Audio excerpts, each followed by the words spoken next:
Antes que nada, agradecer la invitación. Es un privilegio estar en este 25 aniversario de una obra tan hermosa como la que hace la Fundación Mustakis. Pero además de sentir ese privilegio, tengo la sensación que ha sido una invitación mágica. Y claro, mágica ¿por qué? Por algo que quienes me invitaron desconocían, no podían saberlo.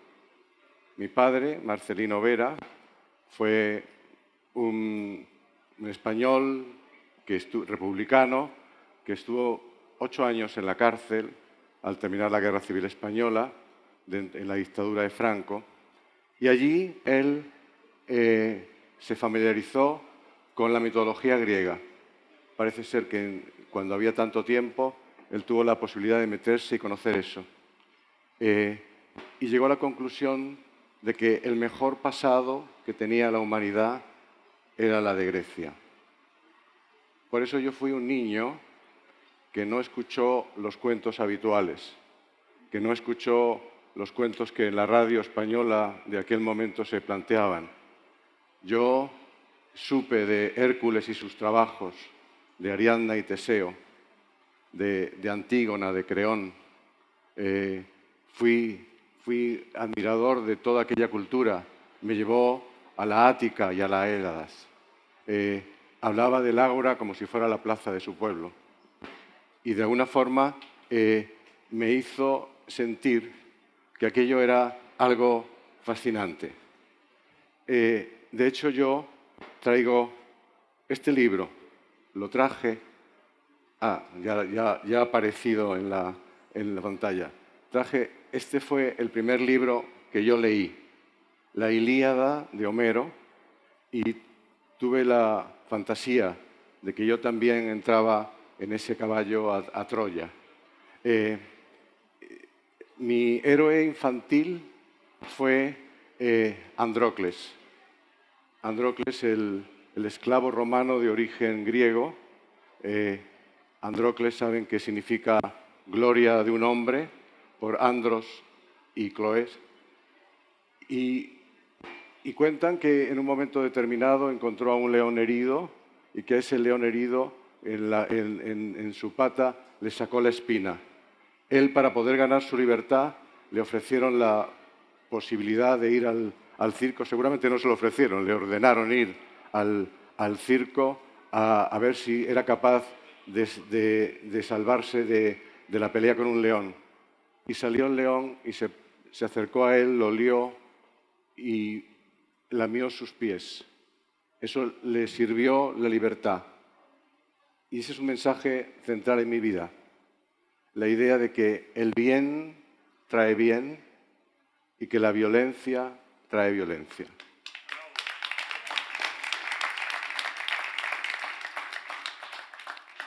El propósito de mi charla es fundamentalmente el que ustedes salgan con motivos para escuchar al otro, para ver la importancia que tiene acercarnos a aquellos otros que nos rodean y entender cuál es su historia, por qué piensan lo que piensan.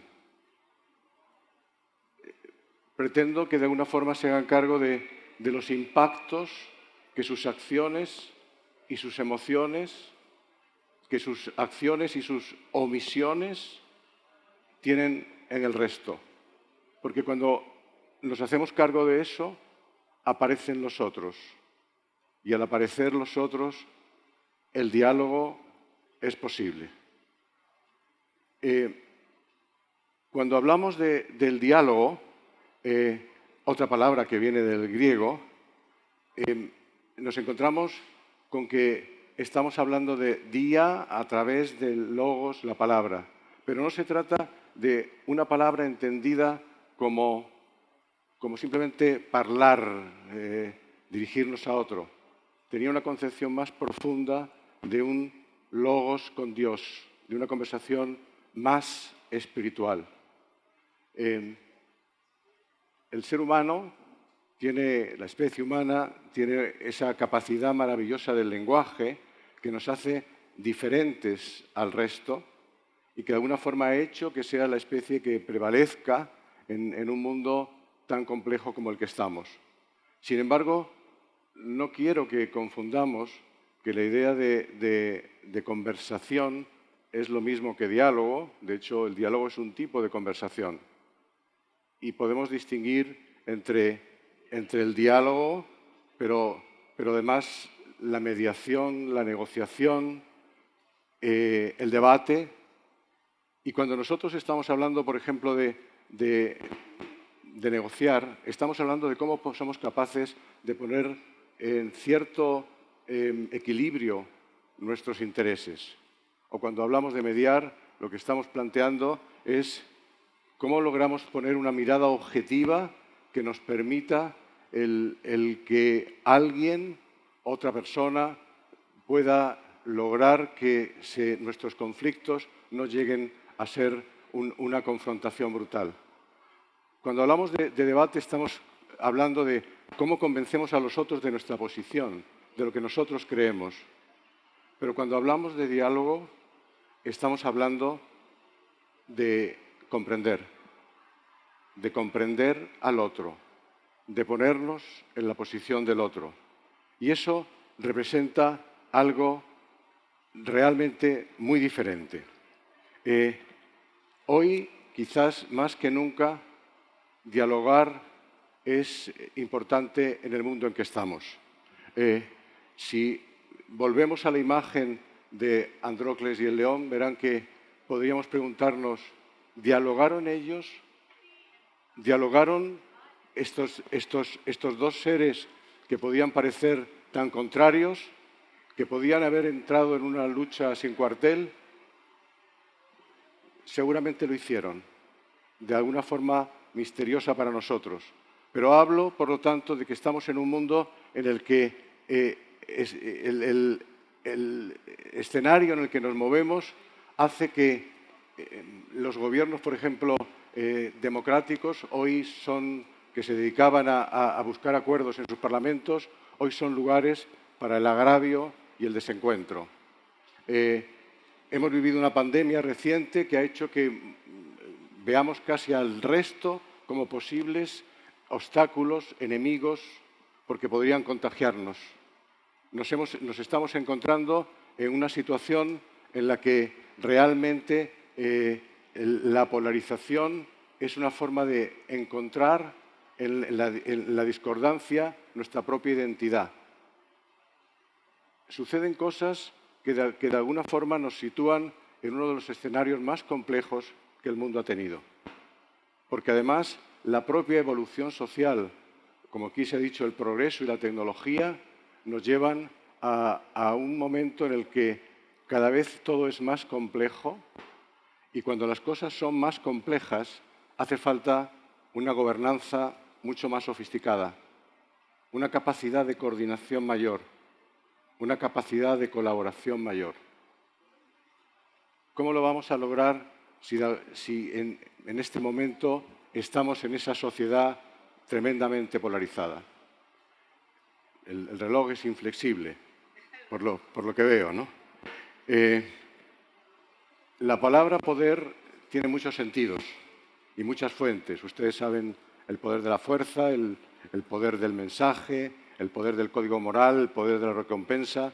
Yo escribí no hace mucho un artículo que se llamaba el diálogo como quinta fuente de poder, porque creo que tiene la posibilidad de hacer que las personas se acerquen y podamos entender la posición que tienen, aunque no estemos de acuerdo, pero sí cuál ha sido su origen.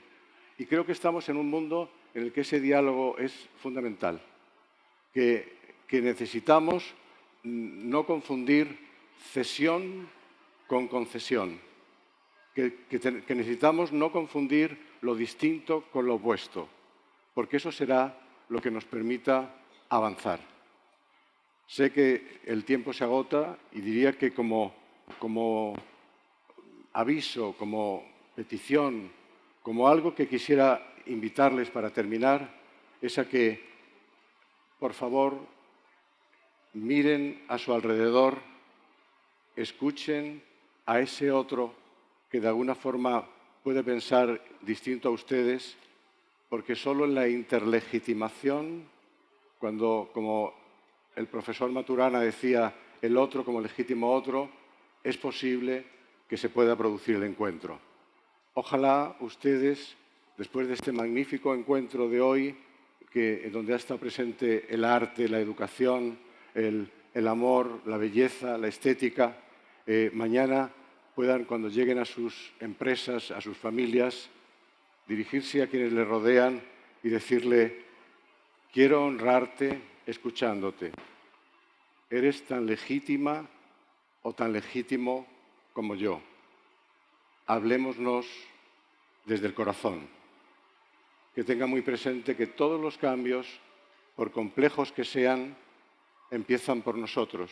Y tal vez así logremos que haya un futuro mejor, un futuro en el que cuando estén las generaciones y miren hacia atrás, piensen como Marcelino Vera, mi padre, que fuimos un mejor pasado.